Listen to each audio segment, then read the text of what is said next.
sentences that you all came up with. So if you haven't already, please identify your reporter Baccara person for your table. So who's going to speak on behalf of the table? Oh, okay, you can't really see that. That's really tiny, isn't it? No. Okay. To build infrastructure to ensure affordable access and an IDX platform for Indigenous ownership and ethos. Who was that? The blue dots, excellent. Could you explain that to us, please? In a minute or less.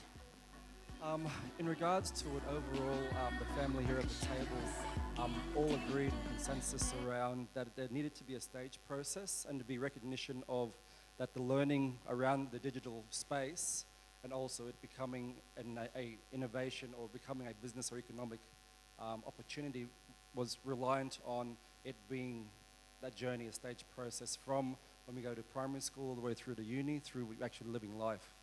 And it never stopped. It was always cyclic, it was always continuing. So a continuing cycle of learning. Yes. Embedding. Yeah. Is that it? Okay. Thank you very much, Blue Dots, everyone. Thank you, and thank you for going first. Well, you didn't really have a choice. Okay, so let's go to the second group now. A future utilising digital experience to deliver outcomes that will enable the social, political, spiritual, economic benefits for Indigenous communities. Who was that? Which table? The green dots. Excellent. Yes. Could you just say who you are and where you're from, please? Hi, how's everybody going? My name's Lucas Lewis. I'm from Perth. Our paragraph, we basically tried to cover a lot of deep and meaningful words, and basically we want to be at the forefront of digital excellence and creating these platforms.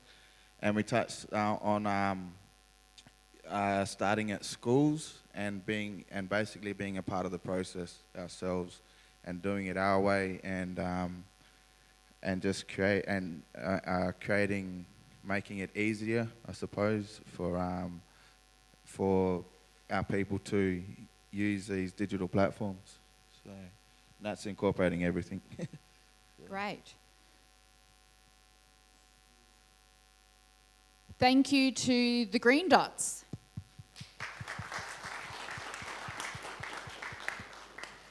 Okay, so we've got a future defined by respecting our past to create united and connected communities, a global Indigenous digital industry driven by innovation and sustainability.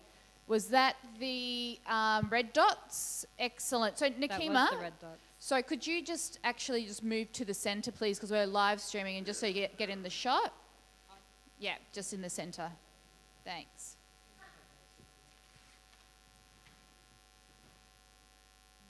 And just who you are and where you're from again. Thanks. I'm put on the red spot. No. So I'm Nakima. I'm from HitNet Innovations. Michael was doing the writing, and he's done it in visual drawings. So I know there's an egg on here. So our... Oh, gosh. All right. I know that we said... see, Michael should really be speaking about this. There's a lot of pictures on here. Excellent. Sorry. Michael, do you want to introduce who you are and where you're from? Sure. So hi, Michael Rome. I'm an IDX employee. Basically, really about the words united and connected are important, and a lot of the building businesses, digital innovation, remote access, these are all kind of words we try to incorporate in that. So Indigenous digital industry driven by innovation and sustainability. So that's kind of rings true for us. Great. Thanks, guys. Thanks to the red dots. All right. Okay, I think we've got, I don't know which group this is. We've got an IDX future is one that is equally accessible, culturally, socially, and economically sustainable, and measured that enables positive change, a future where technology is leveraged equally to create localized solutions, to heal our communities and connect our young people and elders in streams, as in STREAHMS, whilst growing Indigenous businesses and educational attainment that creates positive impact. Who was that? Excellent. Blue dots. Who would like to, who's reporting back from the blue dots? Oh, yellow dots, sorry. I thought you were blue dots. Okay, sorry. Okay, so the main themes that So could you just say your name again and your organisation? Yeah, my name's Jesse Slock, Camilla Roman with Bulra Foundation. The main themes that we wanted to focus on were Indigenous access, to anything, internet, Indigenous business owners and entrepreneurs. Our future depends on that in a sense. The social impact, educational outcomes, and how we can measure that. And having a localized focus, so making sure that we're looking after ourselves in our particular areas first.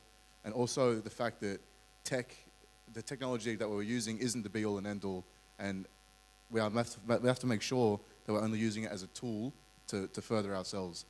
So tech isn't the be-all and end-all, we are. Yep. Well done. Thank you very much, yellow dots.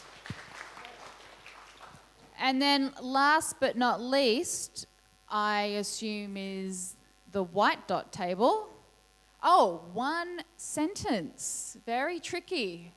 Very, very tricky. Unifying the past, the present, the future of Indigenous independence to excellence.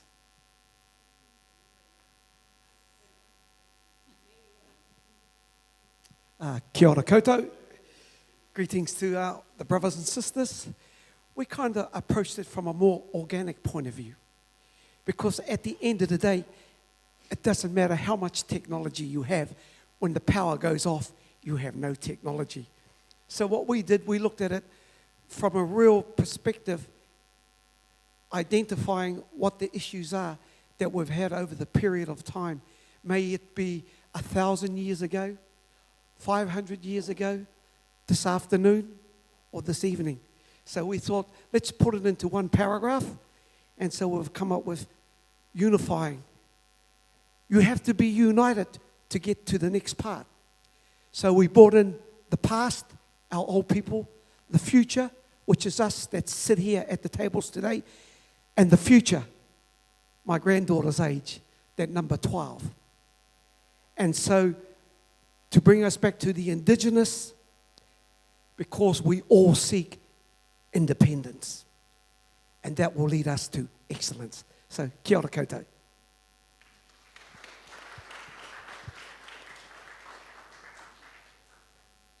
Well done, everyone. If I reflect back what I heard and some of the common themes from your vision statements, there was definitely a theme around embeddedness.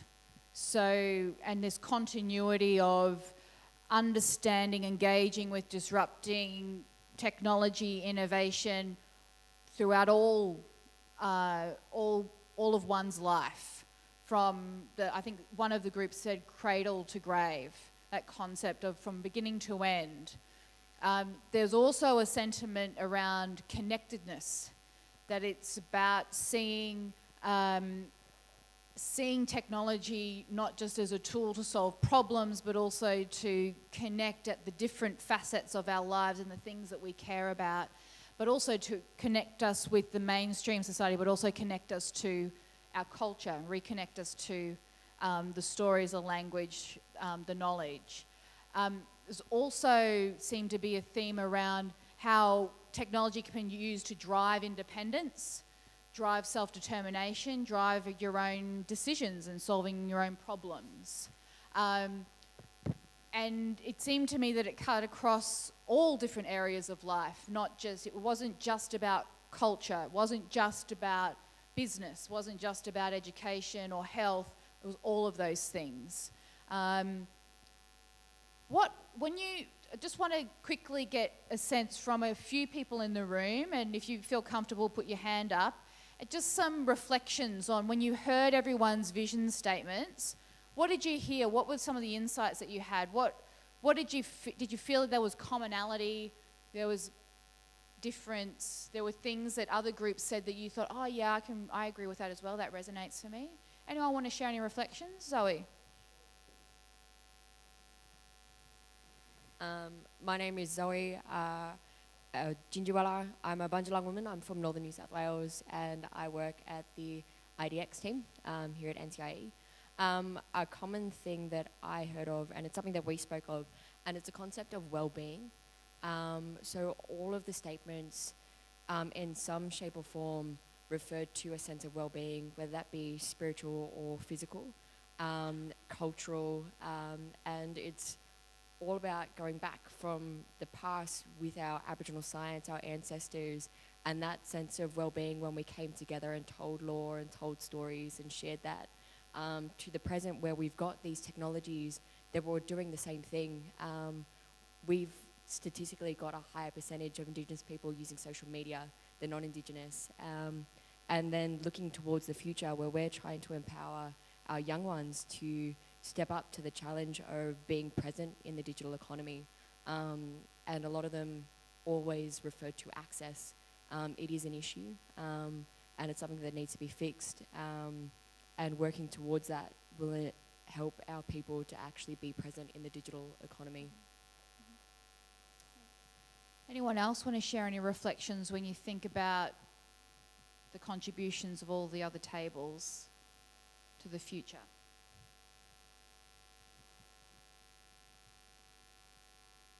I think one of the main themes that everyone's sharing and everyone understands, even if it's not written, is that we can't do it unless we're doing it together. And it all comes down to unity. And we have to be a team to get us all across the finish line. We're not going to do it as individuals.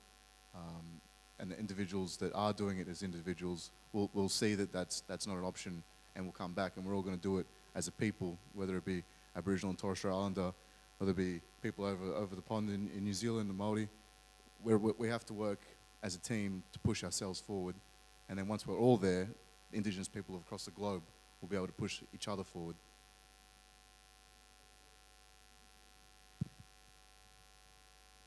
Any other reflections or thoughts anyone would like to share?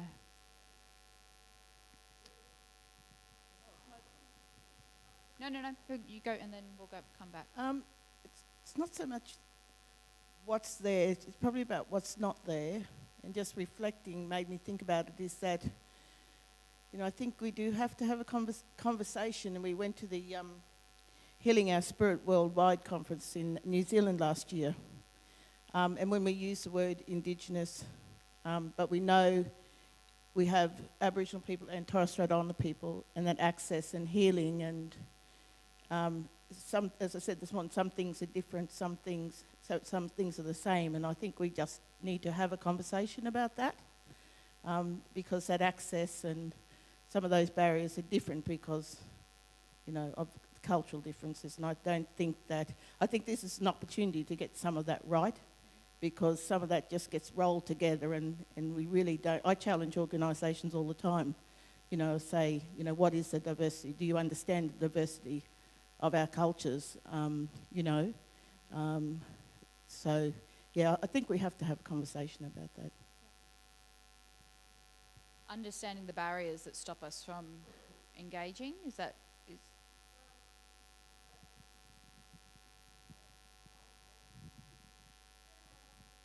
I think it's about, the word Indigenous worldwide. When we went to the Healing Spirit Worldwide conference, we were talking, Indigenous. We're all Indigenous to a country, but we do come. There are. I guess it's about being, knowing and understanding that we've got two diverse Indigenous cultures in Australia, And the risk is we have a strategy that doesn't really understand that. You know, there has to be some dialogue about that, and the written words have to really, you know, encompass that. That's all I'm saying. Thanks, Auntie Delilah. So inclusive of Aboriginal and Torres Strait Islander cultures, but also the diversity within both of those as well. Kia ora koutou once again, ladies and gentlemen. We've all heard this saying before. It's like when Esau sold his birthright to his brother Jacob for a troll of soup.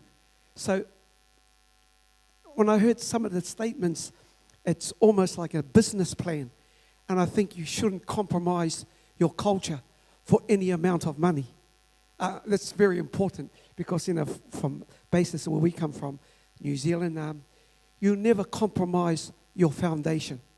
It doesn't matter how much they offer you, because at the end of the day, the saying goes, it's easy to make money, but it's hard to make the land. Kia ora. Thank you. So we've got some really strong themes there around unity, inclusion, connectedness, embedding. There was some concepts around partnership, working together, but it's all about, I feel like the sentiment in the room is about using technology, innovation, the digital economy to improve our lives, to make our lives better, to help us achieve our aspirations. And to do that, we need to start from the very beginning and start with the young ones, but also don't forget those of us who are a little bit older and older again, and not excluding any particular area of life. What we're going to do overnight is just try to pull some of the common threads from those vision statements together and feed back to you tomorrow morning. The point of this exercise is not to come up with a wordsmith sort of purpose or future statement. It's really just about trying to understand what the common threads are, the common themes are that we can then start to build off tomorrow. So what we will do tomorrow is focus on, if this is what the group believes, if it's about connection, it's about unity, it's about inclusion, it's about access, and it's about improving our mobs' lives, essentially, then what do we need to do to focus on that, to achieve that future state, to get a step closer to that? That's the discussion that we're going to have tomorrow, is around priorities. Before we kick off on that, though, we will be just coming back to the future state and what that looks like, to make sure that you're all comfortable with that sort of future state that we've pulled together from your work this afternoon. We've probably come to the end of the day, and I wanted to wrap up a little bit early because I've been told that you have to go be ready for the cocktail reception a little bit earlier than expected. So I thought I might give you some time to do what you need to do, take calls, get your messages, freshen up, whatever it is you want to do. Do a bit of shake a leg robot, whatever it is you would like to. Lachlan, you should practice that too for your emceeing tonight. So we got through a lot of content today, and today was really about, it was framed around inspiration. We wanted to inspire you today. Do people feel inspired from the discussions? Hands up, who feels inspired? Yes! Great. The reason why we wanted to do that was because the next 2 days is going to be really hard work. And we want that inspiration to propel you forward on Thursday and Friday. When you're thinking about the reasons why, and coming back to Paul's addresses to keeping why at the centre of the work that they do down in Victoria is so important. So if we can remember the inspiration you felt today to push you through the hard work of tomorrow and Friday, which is about tomorrow you're going to focus on building the priorities, build out the priorities. What do we need to focus on to build this future that you've all agreed we need to have? Then Friday we're going to come back and we're going to talk about how do we connect these pieces then? with the new people in the room who are key influencers in the digital ecosystem, how can we connect with them to connect actions to these priorities to make stuff happen? Tomorrow and Friday is going to be similar to this afternoon's breakout sessions. A lot of small group work, reporting back as a large group and trying to build consensus that way on how to move forward. But we're going to start off tomorrow morning with Damien. Is Damien here? No, he was around. Damien Bonson is going to do an early sort of gear up address and talk about some of the stuff he's working on in the digital space to prevent suicide in our communities. A big issue that we've been dealing with for a long time, and that's been very present in the Australian media for our Maori friends.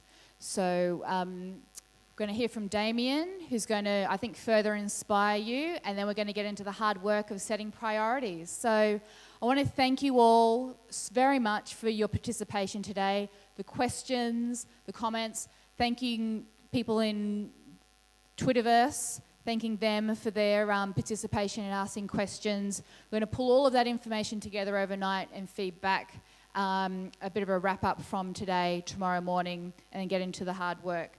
A couple of housekeeping things for you before I let you go. Participants staying at the NCIE, there's breakfast between 7 and 8 a.m. tomorrow morning downstairs in the dining hall.